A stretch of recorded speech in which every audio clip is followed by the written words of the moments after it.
What's going on, guys? Kiger here. On the SEA Southeast Asia server, we just had patch 1.40 drop a couple days ago. Today, we're going to talk about the grafting system. It's a little scary looking at it, but I'm hoping by the end of this, you have a good idea what's going on.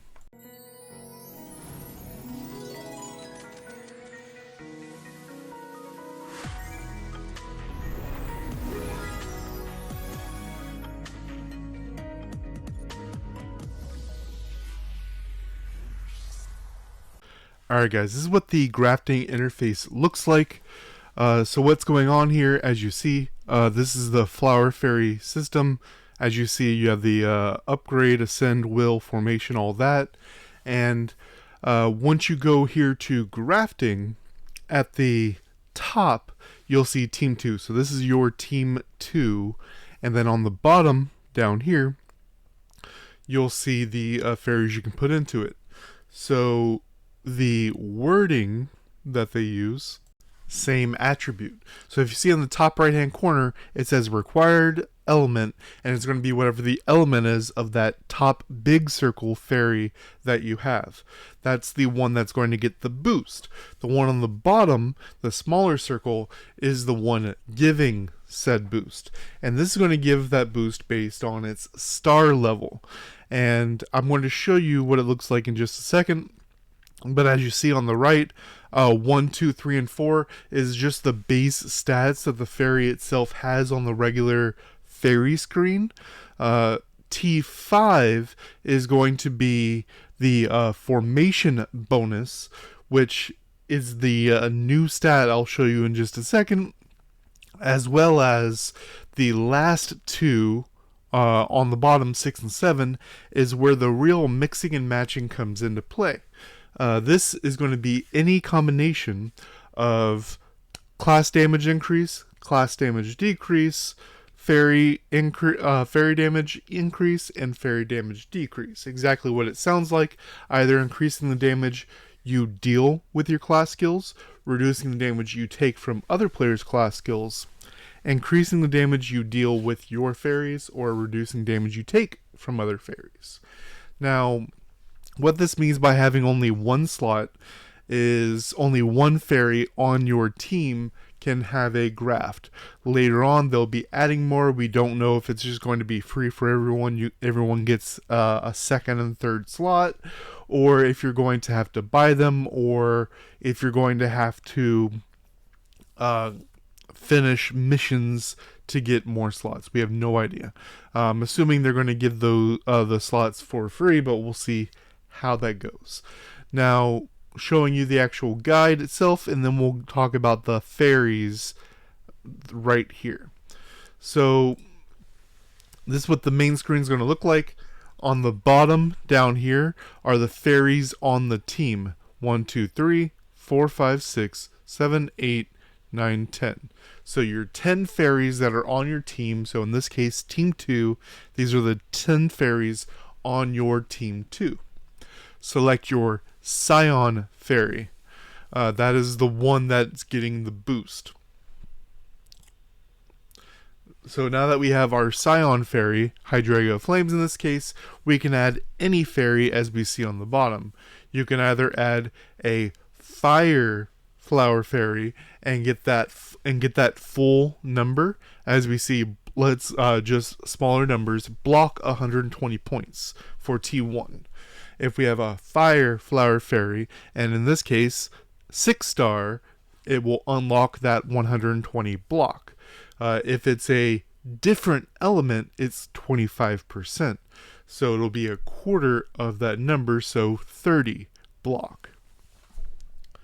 Now, as you see, literally every fairy down here is available, and it's all fairies that, if we take a look, are not on our team. So that's something you got to keep in mind. So in the case of Holy, if you have all 10 current Holies on your team, so you have Holy Echo 10 on your team, you have no other Holy Fairy to boost a current Holy Fairy. So you would need an 11th Holy Fairy to get that bonus.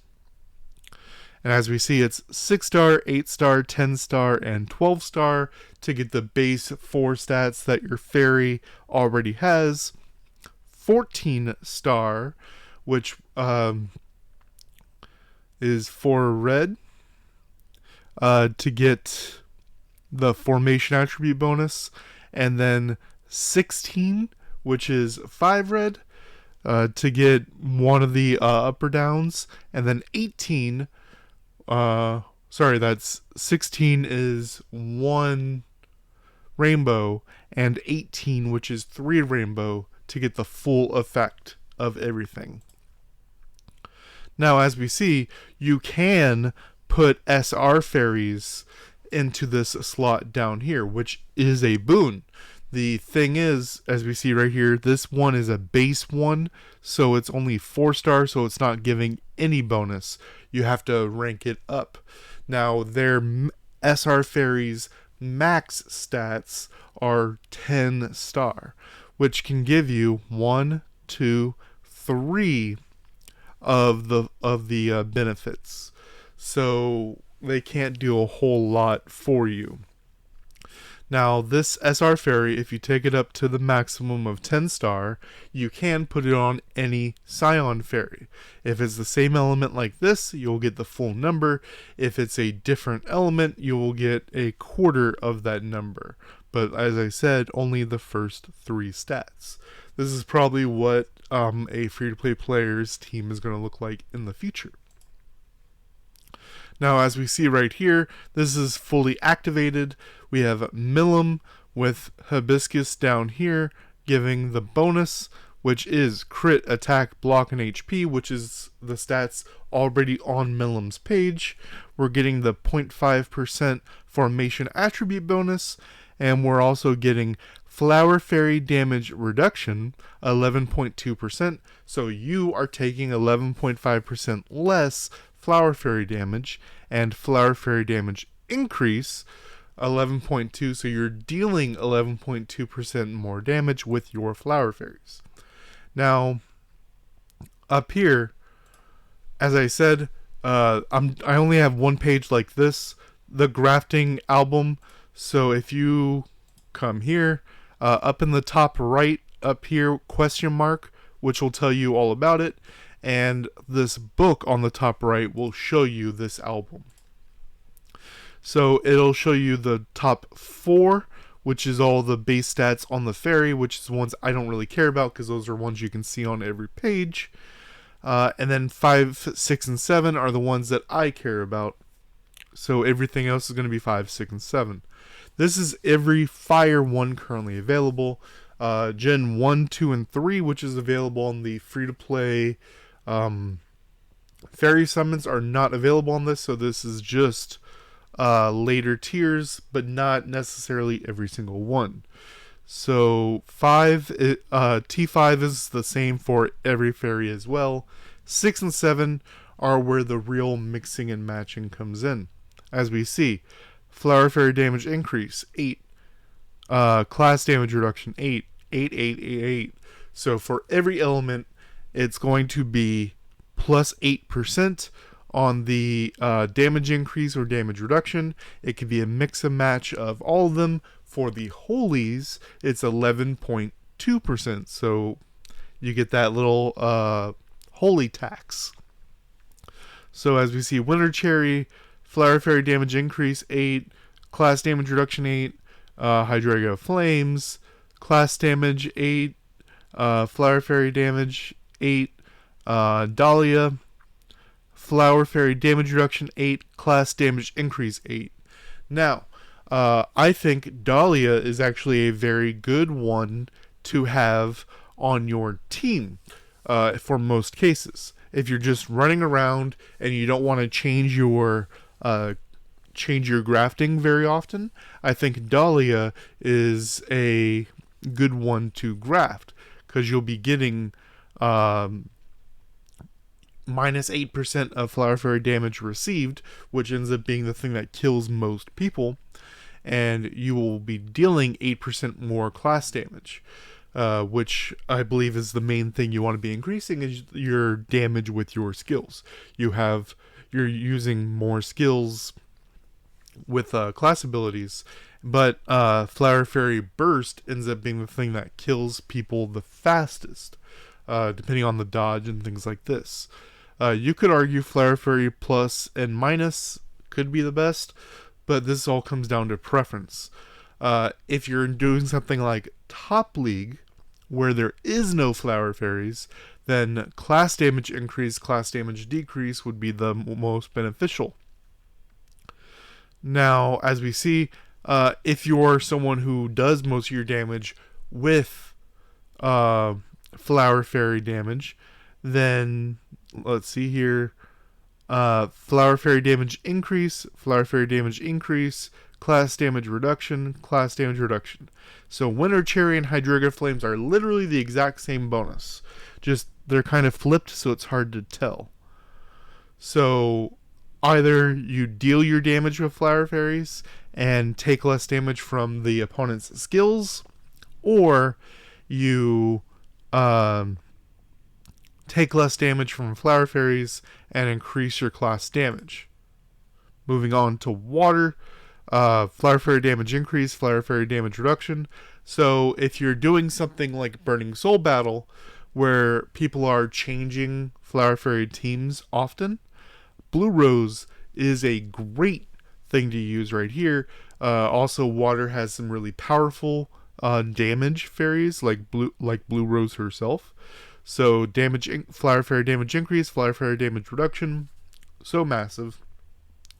Class damage increase, Flower Fairy reduction, class damage reduction, class damage increase.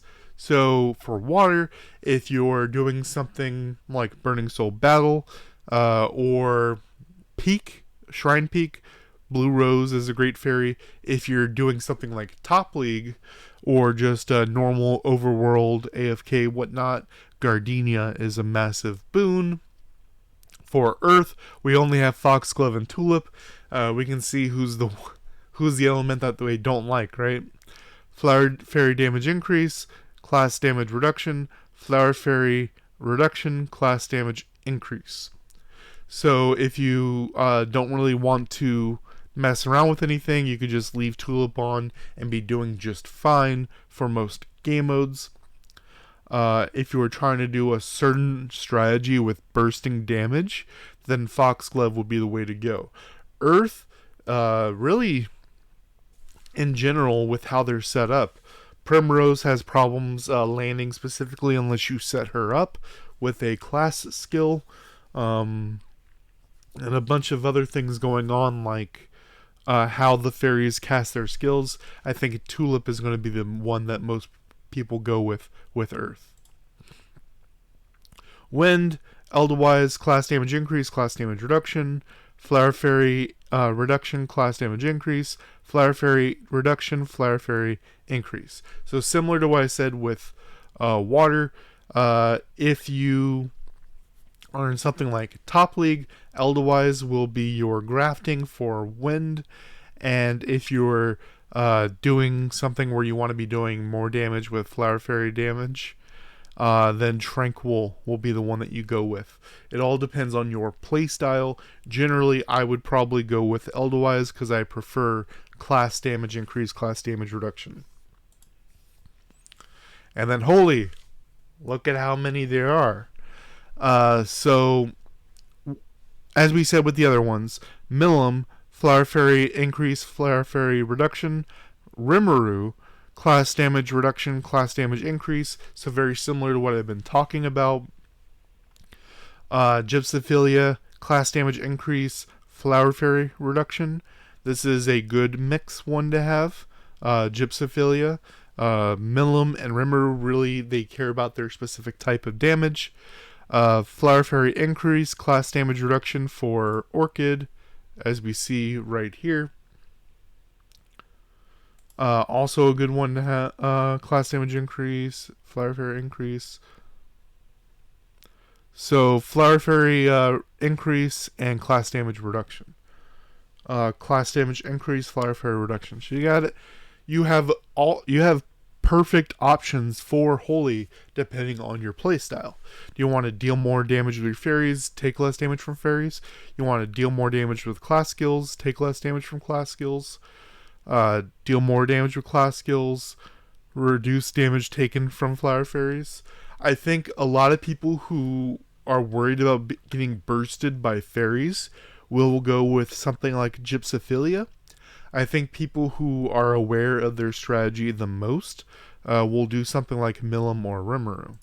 Now, like I said, this looked really scary on initial viewing, but after going through it and understanding what's actually happening here, right now it's not too scary. It's only one slot, and the biggest issue is you can't use a fairy that's already on your team to boost your Scion fairy. Let me know what you guys think down below. Till next time, guys.